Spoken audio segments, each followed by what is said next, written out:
আসসালামু আলাইকুম। সৌদি আরবে কফিলের ক্ষমতা প্রায় শেষ হয়ে গেছে। এখন আপনার কফিল আপনাকে চাইলেও আর হরুপ দিতে পারবে না।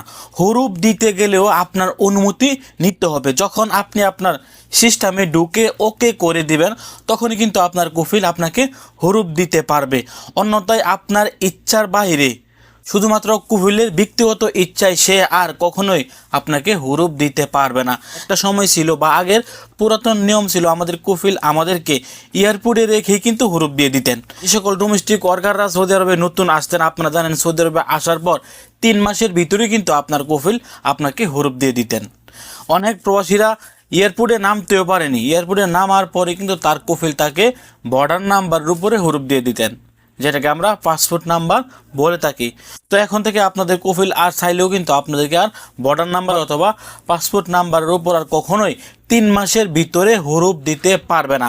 3 মাসের পর যদি আপনার কফিল আপনাকে হুরুপ দিতে চায়, তাহলে আপনার সাথে আপনার কফিলের মোসানাত প্ল্যাটফর্মের মাধ্যমে একটি এগ্রিমেন্ট থাকতে হবে বা একটা কাজের কন্ট্যাক্ট থাকতে হবে।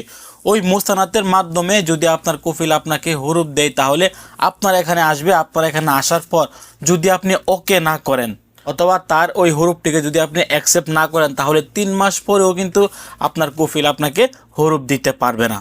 প্রিয় সৌদি প্রবাসীরা, এরকম আইন করার কারণে কিন্তু কফিলের ক্ষমতা প্রায় সৌদি আরবে শেষ হয়ে গেছে বললে কিন্তু চলে। কারণ যেহেতু আপনার অনুমতি ছাড়া আপনার কফিল আপনাকে হুরুপ দিতে পারবে না, সেক্ষেত্রে এখানে আমরা ধরতে পারি যে কফিলের কোনো ক্ষমতাই কিন্তু এখন আর নাই। তবে কফিল চাইলে ফাইনাল এক্সিট দিতে পারবে। ফাইনাল এক্সিট দেওয়ার পর অবশ্যই আপনাকে দেশে চলে যেতে হবে। যদি আপনি সময় মতো দেশে চলে যান, তাহলে কিন্তু আপনি আবারও সৌদি আরবের নতুন ভিসা নিয়ে আসতে পারবেন। এবং 2 বছর পর যদি আপনার কফিল আপনাকে ফাইনাল এক্সিট দিয়েও দেয়, তারপরও কিন্তু আপনি কাফালা হতে পারবেন। মনে রাখবেন, 2 বছর আগে যদি আপনার কফিল আপনাকে ফাইনাল এক্সিট দিয়ে দেয়, তাহলে আপনি কাফালা হতে পারবেন, আপনাকে দেশে চলে যেতেই হবে। তবে হুরুপ দিতে পারবে না। হুরুপ দিতে গেলে আপনার মোসানাত যে সিস্টেমটি আছে, ওই মোসানাতের মধ্যে তলব আসবে। ওই তলবটি যদি আপনি ওকে করেন, তাহলে আপনার এখানে হুরুপ চলে আসবে। তো আমরা কেউই কিন্তু চাইবো না যে আমাদের কফিল আমাদেরকে হুরুপ দেখ। এই জন্য কিন্তু আমরা আমাদের মোসানাত সিস্টেমের ভিতরে ঢুকে কখনোই আমার কফিলের এই তলবটি আমরা অ্যাকসেপ্ট করব না। কারণ আমরা সৌদি আরবে কাজ করতে আসছি, তার কাছ থেকে হুরুপ খেতে আসেনি।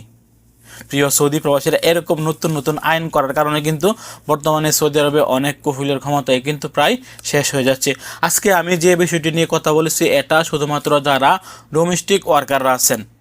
ডোমেস্টিক ওয়ার্কাররা কিন্তু বিশেষ করে বর্ডার নাম্বারের উপরে সবচাইতে বেশি পরিমাণ হুরুপ খেয়ে থাকেন।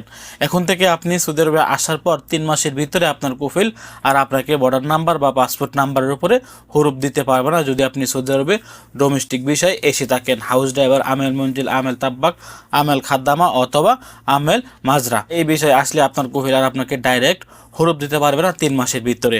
3 মাসের পর দিতে গেলেও আপনার অনুমতি লাগবে। ভিডিওটি সর্বোচ্চ শেয়ার করে আপনার আশেপাশে থাকা সকল সৌদি প্রবাসীদেরকে জানিয়ে দেওয়ার চেষ্টা করবে যে ডোমেস্টিক ওয়ার্কারদেরকে আর তাদের কফিল চাইলেও আর হুরুপ দিতে পারবে না। ভালো থাকুন, সুস্থ থাকুন। সৌদি আরবের সকল প্রকার আপডেট তথ্য পেতে দূর প্রবাসের সঙ্গে থাকুন। আসসালামু আলাইকুম।